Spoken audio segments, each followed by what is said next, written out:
ख़वातीन की जानिब जो वॉलंटियर्स हैं वो बता दें कि क्या कोई गैर मुस्लिम खातून मौजूद हैं सवाल के लिए।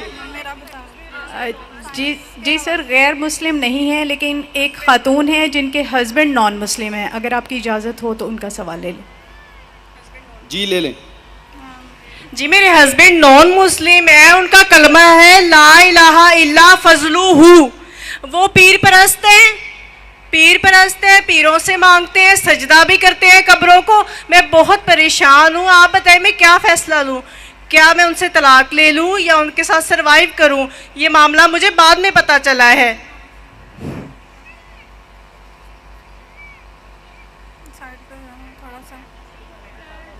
बहन ने कहा कि उनके जो शौहर है वो पीर परस्त है, उन्हें बाद में मालूम पड़ा, तो मैं क्या करूं? आप अगर उनकी अहलिया है, आप पे फ़र्ज़ होता है कि आप उन्हें इस्लाम की सही दावत दें, आप उनको कुरान और सही हदीस की तरफ लेके आइए। ये आपका फ़र्ज़ है। बहुत समझाया है, हदीसें खोल के समझाइए। आपने सवाल पूछ लिया, अभी आप जवाब सुनिए। आप बीच में अगर इंटरजेक्ट करेंगे तो मैं जवाब नहीं दे सकूँगा। आपने सवाल पूछ लिए, अभी आपका सवाल ख़त्म। आपका फ़र्ज़ है कि आप उनको दावत दें, और दावत देने के बाद अगर वो नहीं माने तो आप उनको अल्टीमेटम दे सकते कि आप अगर शिर्क कर रहे हैं तो शिर्क जो है, आपने कहा मेरे शौहर शिर्क करते, अगर आपको यकीन है कि शिर्क करते तो शिर्क करना सबसे बड़ा गुनाह है, तो आप उनको अल्टीमेटम दे सकते कि देखो आप अगर शिर्क को नहीं छोड़ेंगे तो मैं आपसे खुला लूँगी, या मैं जाऊँगी काजी के पास और आप से जो निकाह फस करूँगी। ये इस्लाम में शरीयत की इजाज़त है कि आप खुला ले सकते हैं या निकाह फस कर सकते हैं। आप उनको समझाइए, मानते तो अच्छी बात है, लेकिन अगर वो शिर्क कर रहे हैं और आपको यकीनन पता है कि शिर्क कर रहे, तो आप काजी के साथ जाके निकाह फस कर सकते हैं। जी शुक्रिया। 1 घंटे में 5 मिनट बाकी है, लेकिन अब इंशाल्लाह मैंने बोला कम से कम 1 घंटा, ज़्यादा से ज़्यादा नहीं कहा। तो शायद ये आखिरी 3 सवाल हम लेंगे। पहला सवाल बहन के शोबे से, फिर भाई के शोबे से, या आखिरी राउंड एक सवाल मुसलमान पूछ सकते हैं। जज़ाकल्लाह। जी ख़वातीन की जानिब से सवाल ले लें। अस्सलाम वालेकुम। मेरा सवाल हिंदुइज़्म, मुस्लिम और साइंटिफिक नॉलेज के हवाले से एक सवाल अपना है। तारुफ पहले करवाइए। आपका मेरा नाम? नाम आयशा यूनस है और मैं एमफिल की स्टूडेंट हूँ। मैं मुस्लिम हूँ। हिंदुइज़्म और इस्लाम के हवाले से साइंटिफिक क्वेश्चन है एक, अल्लाह ताला को लेके। साइंस कहती है कि हर चीज़ का एक पैरेलल और एंटी पैरेलल मौजूद है। तो ये एक ही गैलेक्सी का एक छोटा सा पार्ट है, अर्थ प्लैनेट। तो लेकिन millions and trillions of galaxies मौजूद है।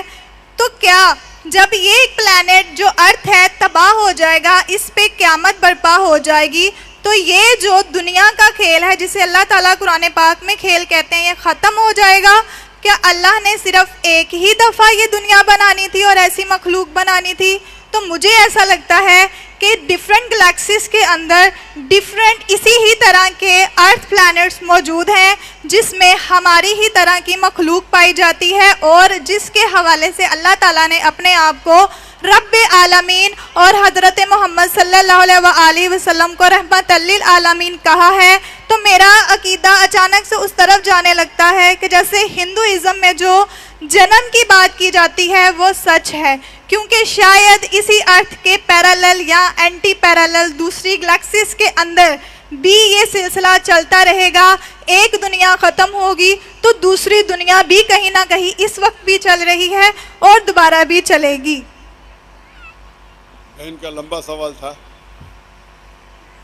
बहन ने पूछा कि हम जानते हैं कि ये अर्थ है प्लैनेट, एक का हर चीज़ का एंटी पैरेलल है। ये बिल्कुल गलत कह रही है, एंटी पैरेलल नहीं, इट्स मेड इन पैर। आप गलत तर्जुमा कर रहे हैं। कुरान में लिखा है कि हर चीज़ हमने जोड़ी में बनाई। एंटी पैरेलल हो सकती नहीं हो सकती, है गलत आपका तर्जुमा है। कुरान मजीद में कई जगह लिखा है कि हमने जोड़े में बनाया है। जानवरों को जोड़े में बनाया है, पौधे को जोड़े में बनाया है। जो चीज़ आपको इल्म है और जिसका इल्म नहीं है उसको भी जोड़े में बनाया है। ये सूरह यासीन की आयत है, सूरह नंबर 36 वर्स नंबर 36। बट ये कहना एंटी पैरेलल, पहले खुद आप अपना तर्जुमा कर रहे, गलत है। जोड़े में बनाए जौजा। तो इसमें कोई शक नहीं कि आज साइंस तस्लीम करती है कि सब चीज़ जोड़े में। हम जो चीज़ हमें पहले पता नहीं थी कि पेड़ पौधे में भी मेल फीमेल है, आज पता चल रहा है। तो इसमें साइंस पूरे तरीके से कुरान मजीद में मानती है। आपका जो सवाल था कि जैसे तरह इंसान इस धरती पे है, इस ज़मीन पे है, हो सकता है इसी धरती दूसरी जगह हो सकता है, अल्लाह वालम।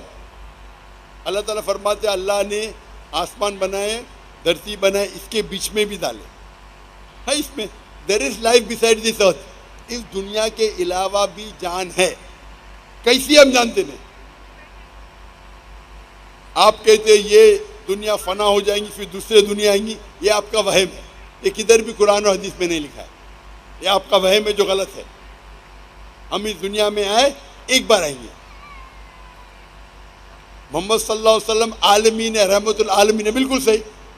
इस दुनिया के आलम हैं, जिनके रहमतुल आलमीन है सबके लिए। हम जानते नहीं कितने आलम। ये कहना ये दुनिया फना होंगी फिर दूसरे आ जाएंगी, और हिंदुइज्म के बारे में, बर्थ के बारे में आप दो चीज़ को जोड़ दिए और बिल्कुल गलत कर रही है। तो ये कहना कि हिंदुइज्म के अंदर जो बर्थ में मानती, इसका जवाब मैं दे चुका हूँ। आप मेरी अगर कसर सुनेंगे, सिमिलर इस्लाम एंड हिंदुइज्म, ये जो इन लोग कहते हैं संस्कारा,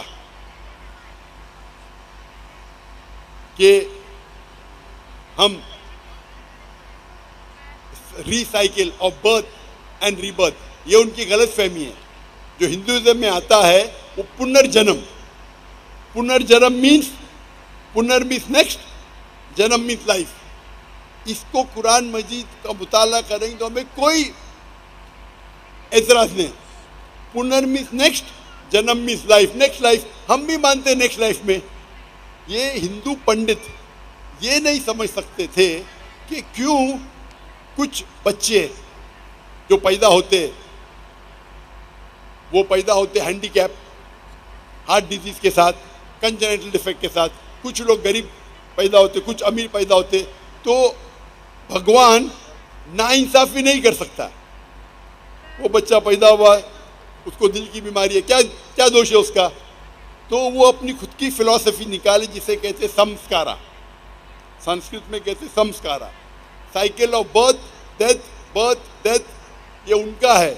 वेद में लिखा है पुनर्जन्म, इससे कोई इतराज नहीं हमें। नेक्स्ट लाइफ हम भी मानते आखिरत में।